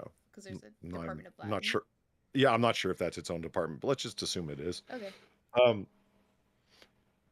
and there were only so many spots available. People would ghost the program, as they called it, where you take all of the courses that somebody who was in had declared their major and been accepted that department would take, and you would just keep applying, and then hoping that that it would open up. And if it didn't, you would declare that as a minor, which you didn't have to be part of the department to get a minor in that field, and you declare a major in something else, and all of your coursework for the rest of your time there would have to be dedicated towards that. That was the plan. When with me, it happened by accident, where all of the coursework that I had taken was in. I just took what interested me, which was philosophy, psychology, and history. Right. And by the time it's like, you better declare a major, and it's like, oh yeah, right, majors. Aha. Right. The end goal. Yeah, right. This thing comes. You're not just like aimlessly doing your thing here, and like aimlessly taking courses in what interests you. And when I was talking to one of the registrar people, they said you can just do a major in this and a minor in that. And so actually looking at the credits that you have, just take a pick. What do you want to major in? Philosophy or psychology? And I was like, and then she said, you can do a double major. I said, how many courses does that leave left over? How many classes does that leave left over for anything else? Yeah, for funsies. And because I was thinking about grad school at the time. Because it's like, oh, it leaves over like 6 or whatever it was, I think. And I was like, yeah, that works. Let's do that double major. I'll just run it through, because you can end up doing overlaps, which was cool. The science requirement, like the physiology of the brain requirement, counted as my science requirement for both. So I was like overlapping the requirements left, Yeah. right, and center. Yeah, I was pretty goddamn strategic about my approach in that because I didn't want to end up doing it for longer. And then they offered me the chance because what did you want to just do a double degree? It'll be um so do you have the main 2 semesters and then they offer courses through the summer as well? Summer and the winter term. So, Yeah. what Okay. that means is like we get January the month to take a course, or we get May to take a course, and it's like a month long, a single course where you're either on campus, traveling abroad, or you're doing your internships, and that Yeah, counts man. towards your credits. Those compressed courses, they're yeah, that are hardcore like that. I know the ones you mean. There like you could do a semester plus the compressed courses in the shorter semesters and you could do a double degree. And I was like, okay, so over the summer, I would be doing coursework and then 1 semester and I could have 2 degrees. Or stop right now with a double major and um, take this full scholarship to do a master's degree that I had applied for and got offered. So it's like, Hmm. can I defer the scholarship? I pressed hard on that. And the answer was no. Said if you want, you can reapply again. You can decline the place in the scholarship you can decline the scholarship and the place you've been offered in the department. But we just keep this in mind. We have 7 spots available for in the master's program, and only 3 scholarships are offered to those 7 people. So if you decline it, reapplying, your chances are not good of getting it when you reapply. Oof. And I was like, oh. So, continue on. Yeah. So moving on. And oh yeah, the head of the department who I was talking to at this time of like where I did my master's, he said to me, let's keep in mind also that you were accepted on the weight of your application and some of the outside. Thank Oh you for shit! your patronage. God, that was loud. That scared the shit out of me. I'm sorry. No, it's the volume that I've got it set at through OBS. No, it happened. Jesus Christ. Thank you, Serpent21, for the donation. Have you ever had Muscatel wine? If so, how would you describe it? While you were in Wisconsin, did you get any Door County wine or Three Lakes wine? Hope you enjoyed your time up there. I did not. I barely ventured out of the cabin in the woods except for to fix the Wave Runner, which had loosened its handlebars, so I had to take the cap off of the cover off of the handlebars and readjust them. Kind of like a bicycle's handlebars, except not. Um, or Okay. to go swimming in the lake, or to go to the store and get groceries, or to go. I went shooting with my bow in the yard, so that was fun. But I didn't really do a whole lot of traversing Wisconsin. I just kind of stayed. Wrecking arrows. I saw the pictures. Yeah, you saw. Yeah. I've never done that before. Like, I've broken a few arrows. That's actually the 4th arrow in that set that I've broken. But I've never broken an arrow like that, where you just hit an arrow in the target and it goes through the shaft. You Robin Hooded it. Basically, if you want to say it like that, I guess it counts. But it was more like I hit it in the shaft at an angle, because it didn't actually impact enough to stay straight, so it kind of it fell, it drooped. And so I guess one of my later arrows, when I knocked it and shot at it, hit it at the angle just right for it to intersect. So RIP That all piece sounded there. very sexual. It drooped. Yeah, so what I'm gonna have to do is take out the casing for the arrowhead, like the thing that the arrowhead screws into. I'm gonna take that out, take the glue off, and then I'm going to cut the arrow down to just before where the shaft has the arrowhead, or where the shaft has the split, and I'm going to re-glue the seating so that I can reinsert the arrowhead. Hi, dear. How are you? Thank you for sharing. That didn't take too long. Love you. He's mooning me off camera. Nice. He's such a guy. Anyway, so I'm going to repurpose the arrow. So it's going to be shorter, but it's going to be useful once again. Because it's a good arrow. And they're expensive, too. They're not cheapo, polysynthetic, whatever. They're like... They're made of an actual metal. Gotcha. And they can take up to a 45-pound bow. Which, I mean, it's not great for, like, if you want to hunt big game. But it's good for training. And arrows are expensive. Like, I don't know if you've ever bought Good them. ones, yeah, fuck yeah. Yeah. And you can reuse them. So, I want to make the most out of this arrow. I should teach you how to make a blowgun. A blowgun? Yeah, it's like a tube. You go in and a dart shoots out of it. A blow dart gun. Yeah.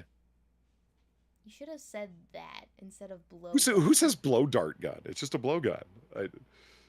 Yeah, but that. I mean, I guess you could say blow dart gun. I mean, there's nothing wrong with it.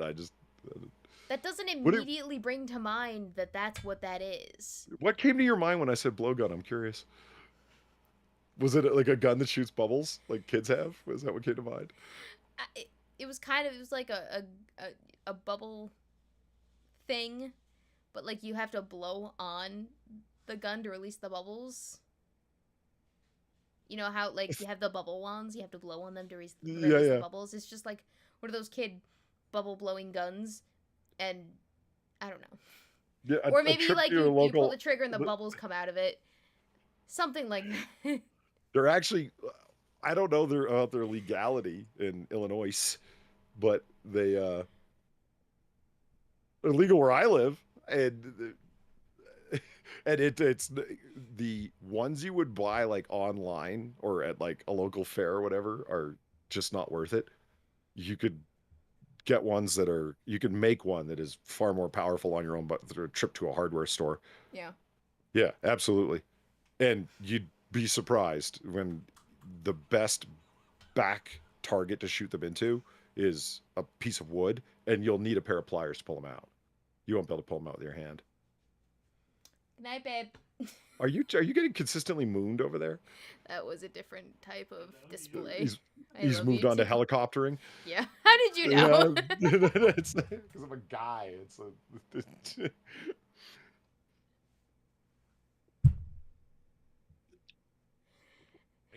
If you knew how often that happens while we're live. And it gets me every time. Hey, what? Chat, if I just happen to be looking off camera and laughing, odds are one of those two things is happening. Go to bed. You're not my dad. Brad Jones asks us both a question. Did you have to do proficiency exams to graduate high school? In what? Like, I guess the answer is no if I don't know what you're talking about. But yeah, no, neither did I. We had to take final exams. Does that count? Like, no, like it doesn't sound like it. It sounds like SAT exams, or graduate school entrance exams.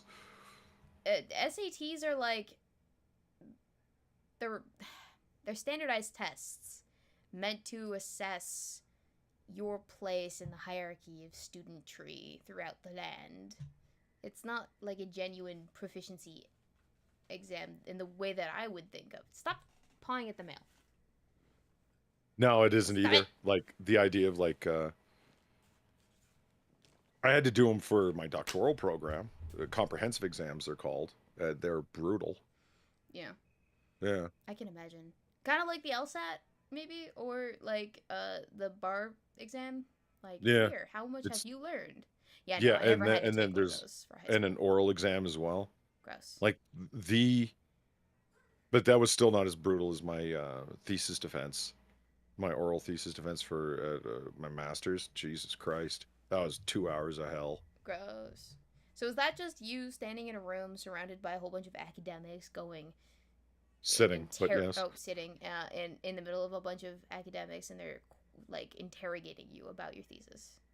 Yes, and the people there's like specifically named individuals, like seats that have to be filled there. One of them is the neutral chair that doesn't really do anything. They're just there to make sure you don't get badgered, basically, and that the process is followed and then it doesn't go over time. That's kind of all they're there to do, to be a neutral chair. Your research supervisor or supervisors, if you have two, will both be there. Somebody from your university, but outside your department, that is familiar with the matter, that has a background and expertise that can speak to it, and then somebody from another university. The idea is objectivity. Okay. That it's a number of people coming in, and the notion is that they have actually all fucking read it.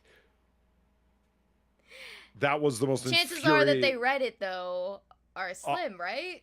Yeah. The guy who was from my university but outside my department, that was just to fill that seat, had very painfully, obviously not read my thesis. And it was upon viewing some other oral defenses of theses and doctorates that it became clear to me that it doesn't matter the subject, sincerely, does not matter what subject, chemistry, botany, engineering, you fucking name it. I could fill a chair in one of those seats because I have seen it doing the comprehensive exams, the oral portion of the comprehensive exams as well. Mm-hmm. The questions that people ask, that professors, the instructors ask, are ridiculous at times, because the notion is, and my supervisor told me basically what to expect. It's going to go around the table once and then around the table again. It doesn't really need to go in a circle like that, but that's just generally how it goes. So everybody has time to ask questions. I said, okay.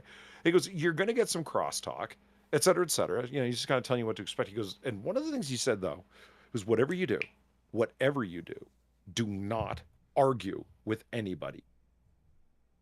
Do not get into a back and forth argument. If all the questions that are coming at you are going to be critical ones. Mm-hmm. Okay, so if somebody criticizes a point that you've made, or that you didn't extend the information in a given area or a given chapter enough, you left something unspoken that was critical that you should have, etc. Don't take offense at anything, and two, don't get into an argument with anybody. This motherfucker, did I ever want to fucking well argue with his fucking ass? Like, he started questioning the theory framework section. He's like, because I don't really summarizing what's going on, what your research question is, what your thesis is, like your thesis statement, right? What the materials you are generally going to use to demonstrate that this is the case, and where it'll end up. That's your introduction. Mm-hmm. You know, a very quick run through. Yeah. Your second chapter, if you're in political science, will always be your theory or framework chapter. Heavily theoretical, highly conceptual as to what way this information is to be understood. If you're in history, that's where you do your historiography section. What theory of history are you going to use? Are you going to go from a strictly documentarian point of view, where it's like sheerly through first primary sources that you're going to be assessing? Whatever, that's your historiography. It's always your theory section, chapter 2, because otherwise, how are you doing this thing? Just diving into it won't make any sense, because you will be constantly making these references to this framework you haven't explained yet, or this historiographical framework that you haven't explained yet, justified your use of as well. Why this one? Why is this one the most apt and not the others? To make an argument for that. Okay, this guy actually fucking said, because there's no reference to any framework whatsoever. You didn't even read the table of contents, because it says right fucking there, chapter 2. It's my entire fucking theory section. It was a big, thick fucking. It took me 2 fucking months to write. Like I said, when you could tell that the guy hasn't even read the table of fucking contents, it's easy to get a little fucking offended. So did you reference the table of contents to be like, as is stipulated to in the table of contents, there is the thing that you are missing? I was reminded of Arthur Schlesinger's saying, like, it came to mind at the time, there's nothing wrong with answering the question you wish they would have asked. Don't answer the question they asked. Answer the question you wish they asked. I like that. It's a nice way to redirect. But it's also a way of not answering the question, too, I guess. It is. And politicians are masters of it. Mm-hmm. You will see press secretaries, especially for like Joe Biden, I didn't ask you if Joe Biden was the most progressive president of all time. Why are you answering that question? I asked you about your failed economic policies. Did you know what I mean? And then they start talking about something that has nothing to do. They're answering the question that they wish you would have asked, so they can offer these really positive statements. Right. That's what I did there. I wished he would have asked, "Can you justify the theory that you used?" Yes, yes, I can. I said, "Well, I thought the theory that was best to be used was," oh, I just started talking about it, as opposed to, okay, let's assume that you actually, okay, you are a highly paid instructor who has tenure, um, and you've completely failed at what you're supposed to be doing here, Right. which is to have read the thesis, which you are now attempting to interrogate me on. From that question, is painfully obvious that you are useless in this room for the next 2 hours, but you're trying to pretend that you're not. So I'm going to let's pretend that you actually had read this fucking thing, and you would ask an intelligent question. I'm going to answer that one. Such a great way of doing it. So how did he take it? Well, I just said I think that the options that were available in terms of sociological institutionalism, historical institutionalism, discursive institutionalism, I picked historical institutionalism, and the reason why is I just started talking about it, like as if he had asked, of all the available options, justify your use of this framework. When actually what he had asked is, why is there no framework at all? Well, kudos to you, Polly. Well, yeah, I was Masterclass in political redirection of the thing. But like I said, from having done my comprehensive exams, the oral component of them, and a thesis defense, I don't care what your subject is. The hybridization of the African orchid with the North American canola seed as a way of winterizing this particular plant as a botany dissertation. Now I know fuck all about that. Fuck it all. Yeah. I could still sit there and do in there as one of those people. Okay, so you just mentioned the canola plant and the particular hybridization of it. Could you amplify your answer a little bit further? I can't help but feel that what you said there was it was a little muddled. Could you clarify that statement? Do you see what I mean? Just say something if you know what you're talking about. Now, I of course know everything about this thing that you just said. Actually, I have no fucking idea. Right. I'm just bullshitting out my ass. Yeah. Now, okay, so I will say there is a way to ask questions about a text that you didn't actually read, and I am a master at doing that. I used to do it a lot in college. But I don't feel all that guilty about it, because there was a fuck ton of shit that we had to read, so you had to. There was no other choice but to, in some cases, skim, in some cases, just skip over it entirely. Right. So, my best method for asking questions for a thing that I didn't actually read is to piggyback off of another person's question and ask, like, expanding questions based off of what I already know about the topic, which usually was at least something. And then take the previous question, expand on it. That was the simplest way to get past that, because at least you got participation points. Because the teachers, they grade you. Typically in college, when we were doing like a Socratic discussion about a text, it was more about participation at all than it was about genuine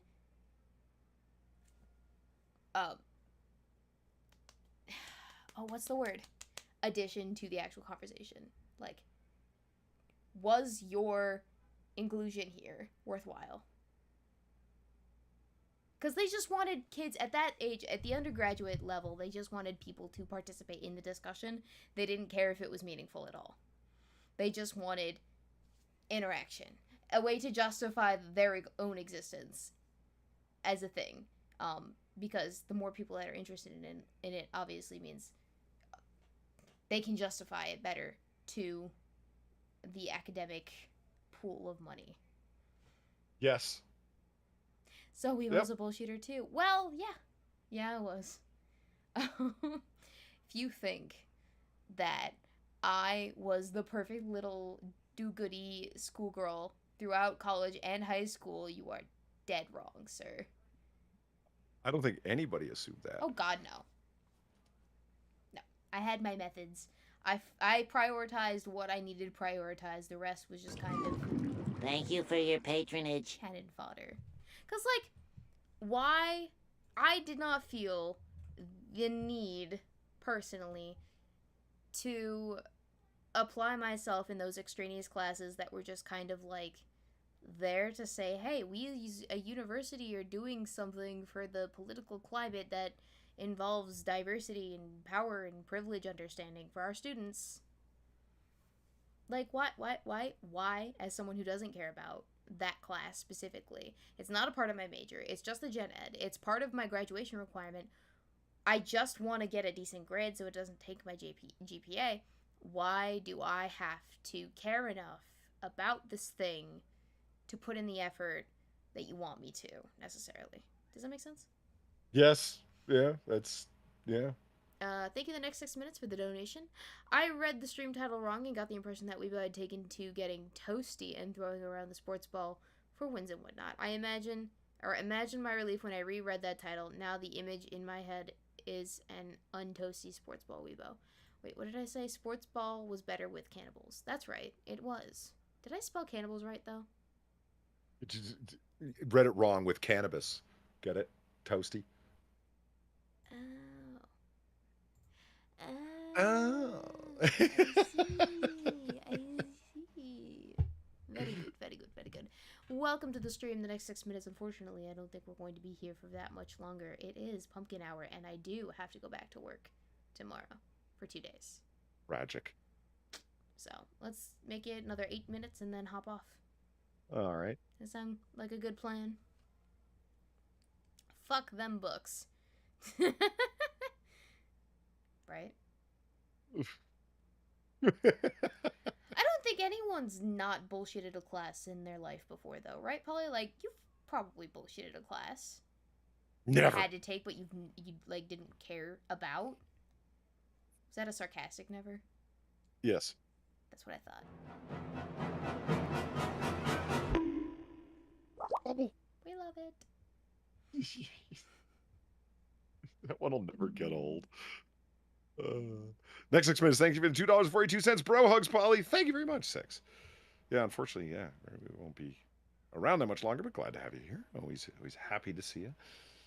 Gamer Valine says the socio-political classes are why I keep procrastinating on school. I will make all of the liberal arts students cry. Some of the most fun that I had in college was in those classes, dunking on the students, and then shaking my head at the professors and their weird logical gymnastics that they were making to justify their point. Like, I remember... I don't know. It is a common discussion point of... I don't know, that's why I wanted to do a stream with your boy Pat, and I still want to do it. I just kind of forgot about it because IRL stuff. But he had sent out a tweet where he just said like certain fields are just like a waste of time or something to that effect. And I said, you're right and wrong. Like, it's certain people who take advantage of a field to, you know, create a space for themselves to be employed, and certain students that are just gliding through.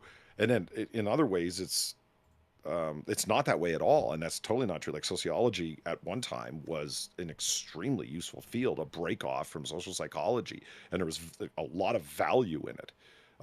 But that all of the good stuff that sociology used to be doing, and when I say used to, it's like 1960s, it's been that long that it's been corrupted, is now being done in IO Psych, industrial and organizational psychology. Mm-hmm.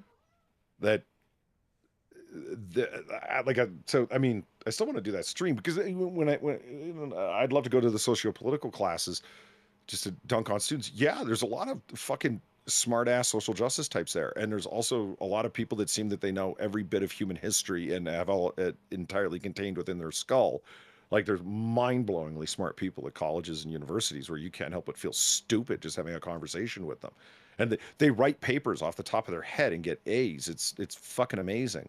uh, and then there's the idiots that just are there to just be moralizers, and then there's people that are just there to get a degree because they know that they just need a degree to get employment, right? So it doesn't really matter what it's in. um I, Ignore it. what Daniel Pullman, no, I did not get the 4th of July card yet. I haven't been to the the P.O. box in like 2 weeks. I was out of town for a good long time, and I don't think I'll be able to get to it until after next Sunday. So, I apologize. I'm sorry. I have not. But I will. Promise. Sorry, that was my alarm that tells me that it's time to take the birth control that I'm supposed to take. The baby evaporators? Not quite, but yes. Yeah, I guess there's no baby yet. It's an anti-baby pill. It's the anti-baby pill. Ow! But it's also, like, annoying for other reasons. Ugh. Come here. What is going on? Evaporated you. Just kidding, I love you. The cat is trying to leave, and you keep trying to pick the cat back up. I don't understand. No, she's trying to hop on the desk, and now she's got my shirt and like is showing my cleavage off to everybody. Oh. Child, this is not that kind of show. Sorry. I thought you wanted me to make a Weebo cleavage donation. That was a joke. That was a joke. I don't think it was. I was making a funny.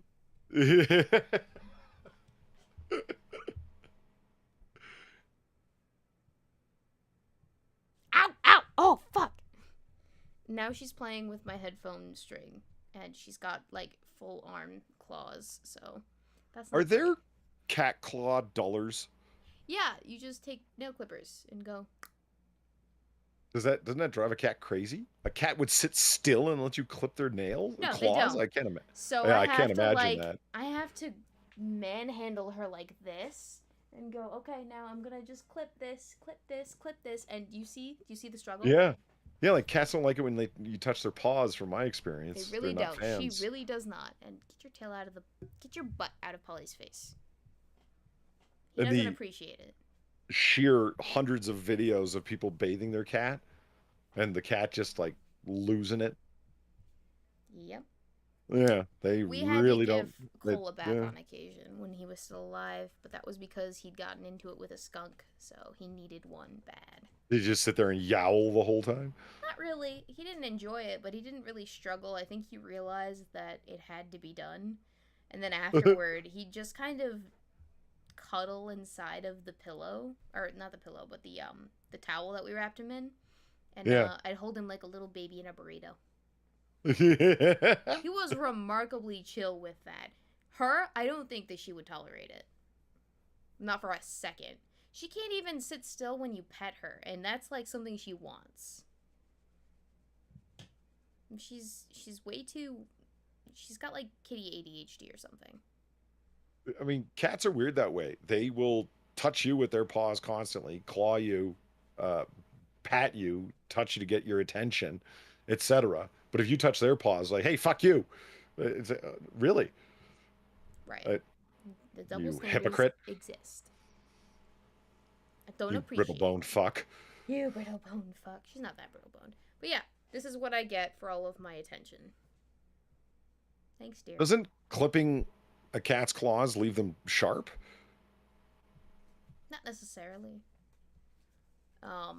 They're sharp by default anyway, so if you cut them down, they're less sharp, but then they have a tendency to sharpen them when they are not sharp. So it's a constant struggle. What I need to do is I need to take her to the vet, and I need to get the vet to prescribe her a kitty Xanax. That's a thing? Yes. Really? Yes. Why do you think your cat needs Xanax? So I can groom her properly. Without her Oh, struggling. you want, okay, you don't mean an ongoing thing. You just mean like just sedate for her when I so need you to can. groom her. Gotcha. So I can give her like a proper bath because she's very sheddy. It's a problem. If you asked Eve when she was over here, she was struggling to breathe because she's allergic to cats, and my cat was all over the room, constantly. But then also her nails need to get trimmed, otherwise she's like deadly to everybody. Sucks. She loves too hard. His cat uses his claws as Spider-Man up the screen door. Yeah, I've seen lots of cats on screen doors and curtains, and it's not a tree. Come here. Come on. Come on. Come on. Ow. Come. Oh my god. You know, This you is could my set up you grandfather's could shirt. set up a pin pad to keep your cat off of the desk whilst streaming. A pin pad? Yeah, I wouldn't use pins, but like, you know, Something that she wouldn't like something to that the walk all cat would over. not feel comfortable to stand upon. If you get an idea for what I could use, I'm all ears. Right now I have eucalyptus spray, and that's about it. It doesn't work, as you can tell. Do you spray the desktop with eucalyptus oil? Mm-hmm. And they're supposed to not like that? Eucalyptus oil is, for whatever reason, a deterrent for cats. Typically it's a scratching deterrent, but I guess you could use it for other things too. Cat TV is the other thing that I have, but she doesn't always go for it. So what I do is I just turn on, or I look up cat TV on YouTube, and then I play it on the other monitor, and she's distracted by it. But that means that one of my monitors is out of commission. But she sees like bunnies and birds and squirrels on the stream. Here. And it actually holds her attention? Yeah.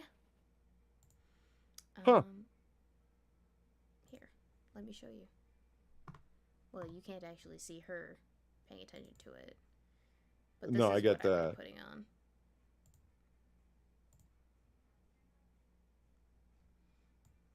So yeah, this is what she's into. This is what she watches when I'm at work on Wednesdays. Because I work remotely on Wednesdays, and she does the exact same thing while I'm working at the desk. So I have to figure out a way to get her to not bother me. And this is what I put on for her. And it works. I didn't even know that was a thing. Mm-hmm. Yep. We're past the 8 minutes you allotted. Indeed, indeed. So I said I would be out of town, but I anticipate being back before stream time next week, Sunday.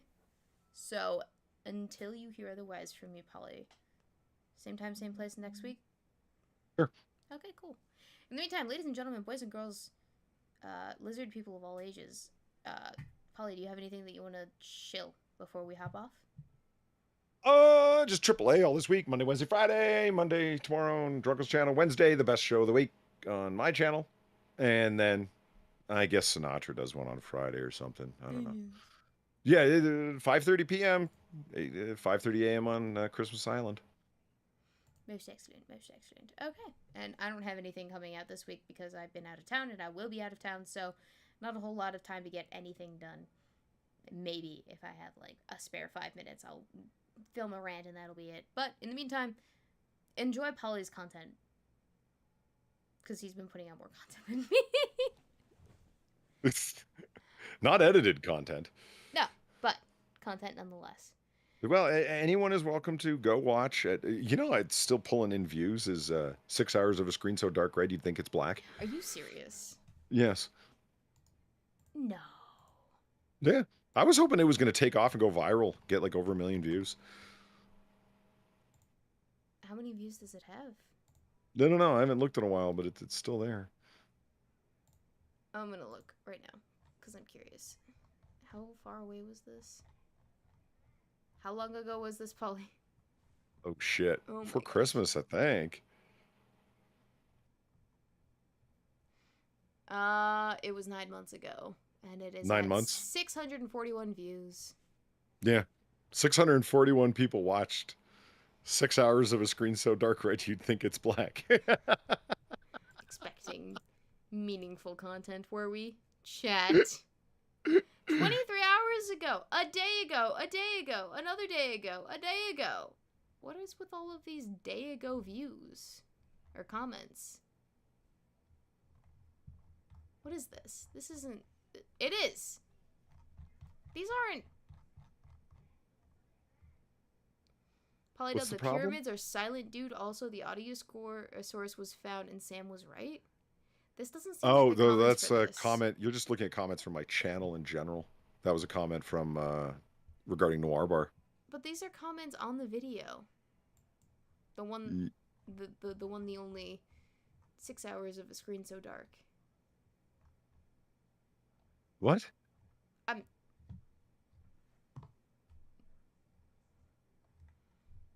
That's weird. See? This? Yeah. That's odd. Did people go to that? I think YouTube's glitching again. I think yeah, I think it is YouTube glitching glitch. because I did not go to the original video itself. I read those comments in YouTube Studio, like the back end, and so the pyramids are silent, and I was like, okay, odd. Yeah, and then Sam is right. Well, of course Sam doesn't think that the sounds of hell are real. Naturally. He refuses to accept his inevitable damnation if he continues in his blasphemies. Right. So anyway, that's what Polly is putting out. That. Yeah, nothing but the highest quality content. Indeed. We love to see it. In the meantime, ladies and gentlemen, boys and girls, lizard people of all ages, have a great rest of your week, and we'll see you next week. Have a good night, all. Night-night. Later. How do I end the stream? The end stream button is gone! Really? Yeah.